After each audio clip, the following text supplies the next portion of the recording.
If you had asked me at 2 years old what I wanted to be when I grew up, I would have said a princess. At 16, a lawyer. But today at 25, I'll tell you this. I want to be a change maker.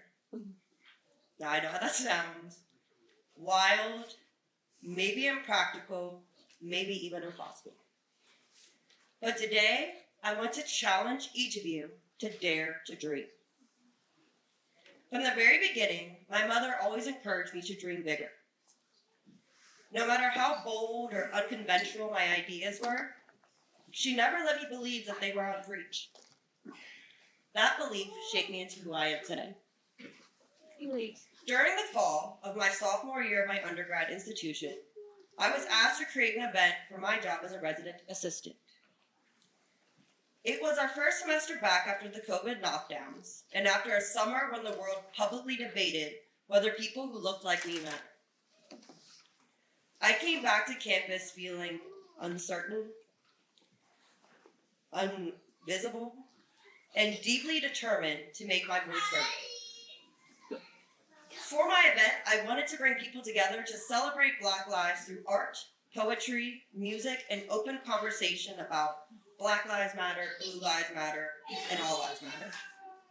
But as soon as that idea was born, I was told no. COVID restrictions. No in-person events, no gatherings, cahoots, or goodie bags only. But if you know me, when my heart is set on something, no is not where that story ends. I dug into the policies at my institution and found a way to make it happen safely outdoors and pushed through a maze of emails, silence, and setbacks. At one point, college leadership thought I was organizing a protest, which I wasn't. I was doing exactly what they had paid me to do, to build community, to spark conversation, and to create change. And I didn't give up. That year, I hosted the largest in-person event on campus, Blackout for Black Lives. It taught me that real change doesn't happen because it's easy. It happens because someone refuses to stay silent. It happens when you dare to stand tall, even when the world tells you to sit down. That moment changed my life forever. And it was only the beginning. One event, for me, wasn't enough.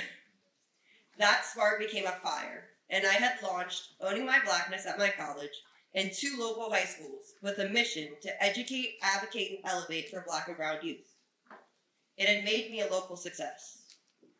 Podcasts, magazine features, TV interviews. I even won my first regional award for social justice. But success didn't protect me from the backlash. Behind the headlines, there were slurs in comment sections, silent celebrations I wasn't invited to, and moments where I had to be removed from classrooms for my own safety.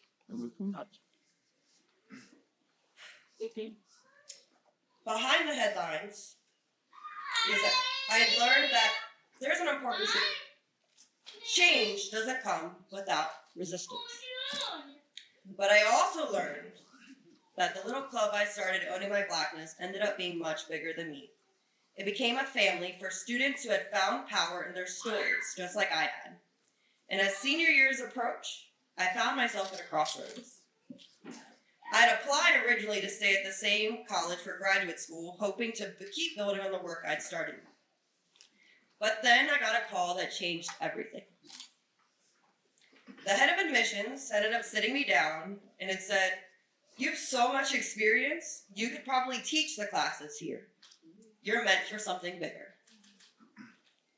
So I chose to believe him. I chose to believe in myself.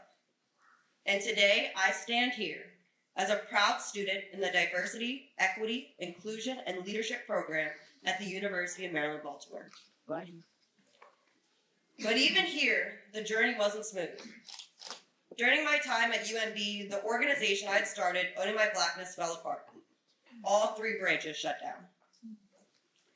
At first, it had felt like a failure. But sometimes closed doors redirect us to bigger dreams. During a class research project, I discovered businesses and nonprofits doing the kind of work I had once only imagined. And so it sparked a question.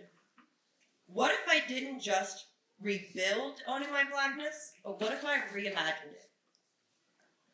With the support of professors like Dr. Fleming and Dr. Jones-Carney, I was challenged to think beyond activism, to understand the business, consulting, and leadership side of real change.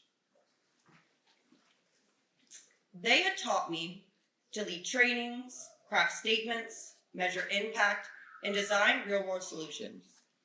But most importantly, they believed in me. And because of that belief, I learned to believe in myself again. I had transformed Owning My Blackness into a youth program and a consulting business.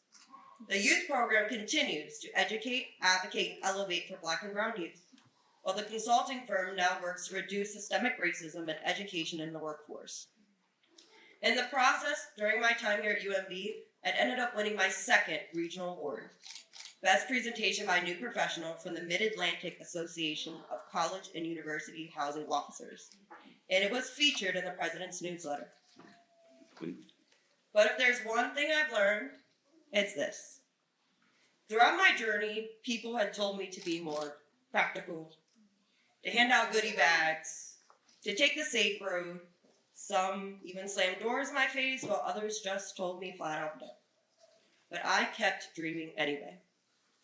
So to the class of 2025, don't trade your wildest dreams for what's convenient. Don't let the world shrink your vision, and don't let fear decide your future. Dare to dream anyway. Dream boldly, dream fearlessly, dream relentlessly. And in case you're wondering, yes, I still wear a tiara every year. Thank you.